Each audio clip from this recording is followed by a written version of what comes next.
Catus Maximus here, this time with a review of the Porter cable. You can barely see it. PCE G011. This is a model that's a few years old. This one's from 2018, but still their current model. $35 on Amazon, $45 like at Tractor Supply. I would recommend the Harbor Freight Bauer. This thing is just, it's kind of weird and cheesy because it's only 6 amps, so it's actually kind of on the weaker side of 4.5 inch grinders. 7 amps would be like the standard, and then there are the high power ones that they have now. The 10 amp Milwaukee, DeWalt, Makitas. Makita even has a 13 amp 4.5 inch grinder. Been some power wars in the grinder department. What I find strange is this thing is spinning. Well, let me zoom in a little bit for you there. There we go. 12,000 RPM. Which is insane. That's really fast. 10,000 RPM is like the standard for 4.5 inch grinders. And 12,000 is just really high. You know, a lot of manufacturers have been pushing that, doing 11,000 RPM. But of course, they're super high spinning motors, but nonetheless, that's less gear ratio. And against 12,000 RPM against a 6 amp motor, it's just not going to be a very torquey grinder. Amazon, you know, there's like 1,700 reviews of this, and I agree, a lot of them, people just had issues with this grinder generally burning up. A lot of people have had success, but you can see it can easily be pushed too hard just because it's spinning so darn fast and has such a poor gear ratio.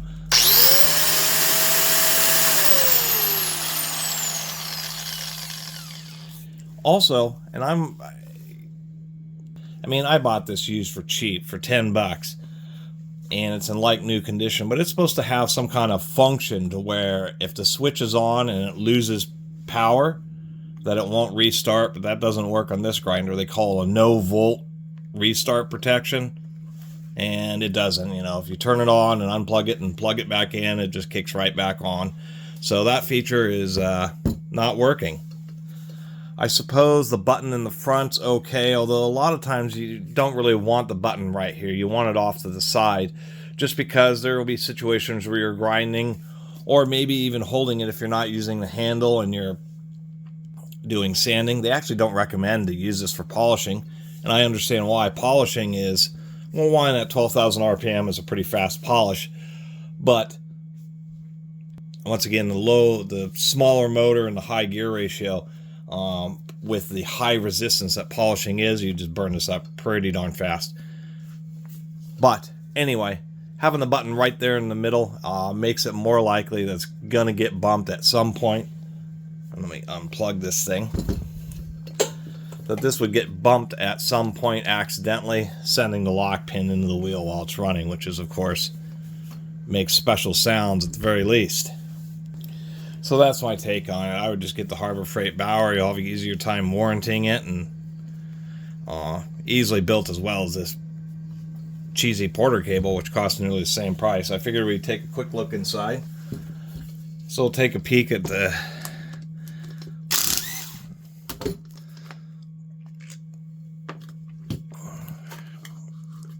not a lot of material holding that back screw on here.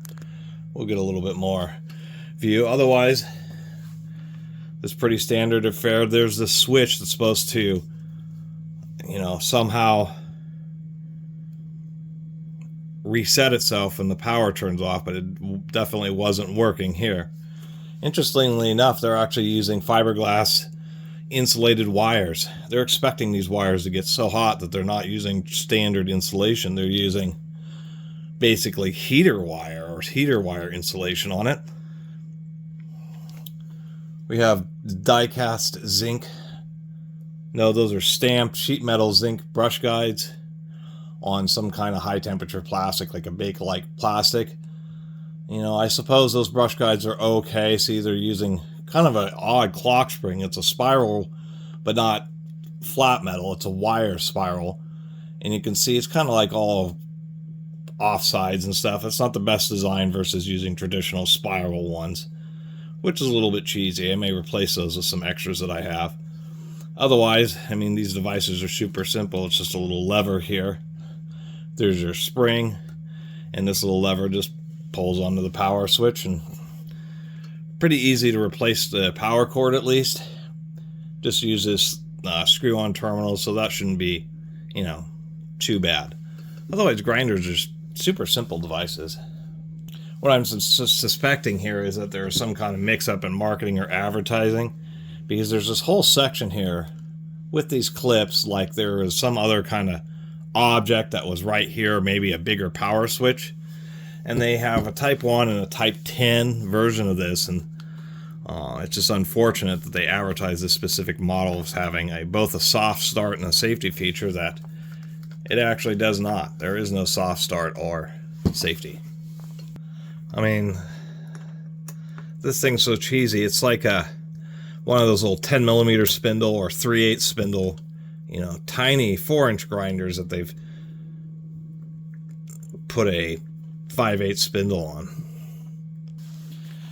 Take a look. Of course, the motors have ball bearings, and there's going to be a ball bearing on the lower end of the spindle, but notoriously so many of these manufacturers just figure it's a small little post on the back of the gear.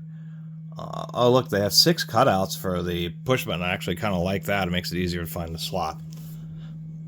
But they're notorious for using a sleeve bearing in the upper part just because it's a little bit cheaper and it makes the least amount of difference. And we can see Porter Cable's doing the same thing. Surprisingly enough, like the Harbor, you know, DeWalt and stuff, a lot of manufacturers, Makita, also do that. But some, like, surprisingly enough, the little Harbor Freight Bauer 4.5-inch does indeed use a needle bearing. And most large grinders, when you're getting up to the 7-inch and bigger, also are going to use needle bearings. I always thought it was kind of cheesy because I guess it is a fair amount of money saved over the thousands that they're selling. Another thing I'm noticing is that these are cheaper gears. I was like, you know, this kind of looks a little strange. And then down the gearbox, it really started to look strange until I noticed that that is a straight helical gear. So these are spiral bevel, or excuse me, these are, I guess they would be type of spur gear because they're not bevel gears. Because this gear is straight.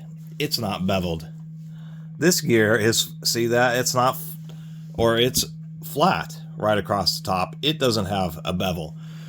So the teeth are angled so it is a helical cut, 90-degree meshing spur gears. So anyway, that's about all there is to it. It is built cheaply. I think even the Harbor Freight Bauer actually uses genuine bevel gears, which just increases the amount of surface area for the teeth. But that's really surprising that it is actually just a straight cut or a straight gear, and it isn't tapered like the beehive or honeycomb shape.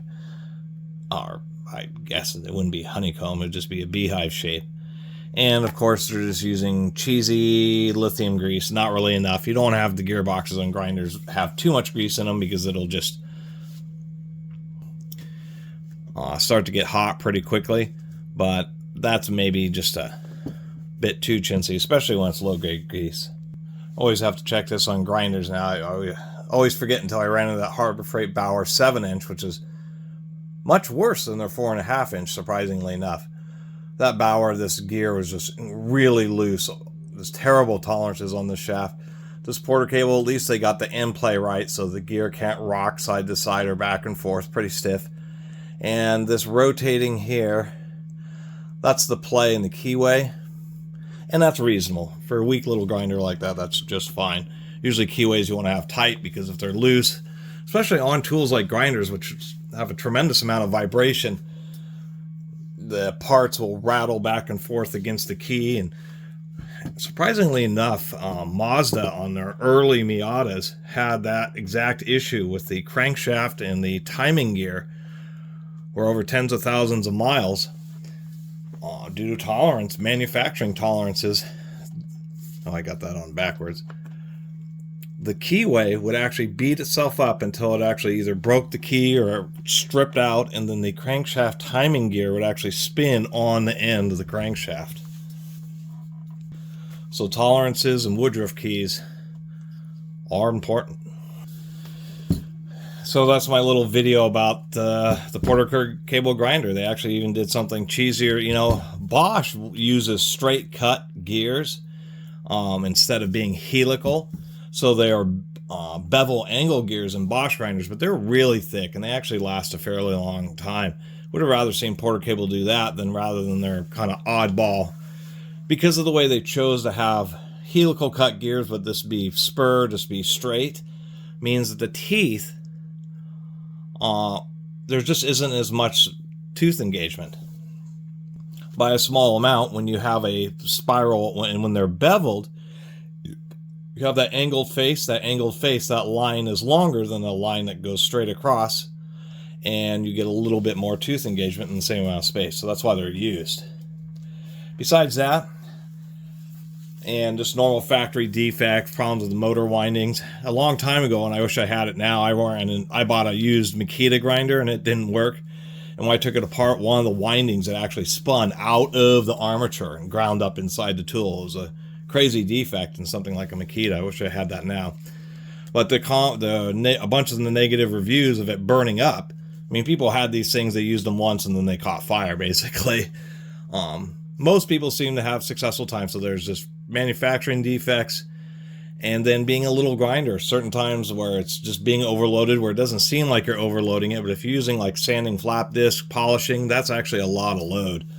Secondly, they have this narrow little handle, which ostensibly just allows you to direct a little bit easier because it's a narrow, smaller diameter. But you have all these big vents, which gives it enough cooling, then a couple of small like rear vents. But a lot of people are going to grab this thing, they're going to grind, and they're going to, you know, that's going to be a comfortable position for them to get a hold of. And what are you doing here? You're completely blocking off all the vents except for these two little ones in the back.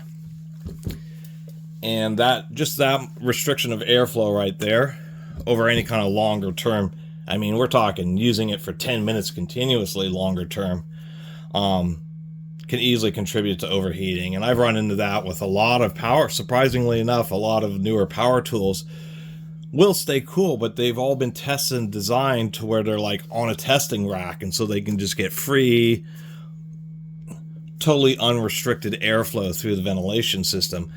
And I've done things like polish headlights with quartered drills, where if you just hold the drill normally and you're partially blocking the fan, the drill starts getting real hot. And if you hold it real carefully so that you're not blocking any of the vents, then it runs at a normal temperature. It's really surprising how a grinder like this can be great. You grab a hold of it like that and then use it for 10 or 20 minutes with a flap disc, and the motor can catch fire. And that's just exactly why. It's just a lack of over-engineering, right? That's why power tools, and why you would think a brand like Porter Cable, you know, they wouldn't trash it so much by making little weak tools like this. Which is kind of weird, because there still is some of the, we'll call legacy Porter Cable products that they still sell, some routers and stuff, but they are super expensive now, and it's like everything else is just tarnishing your name. Anyway, thanks for watching.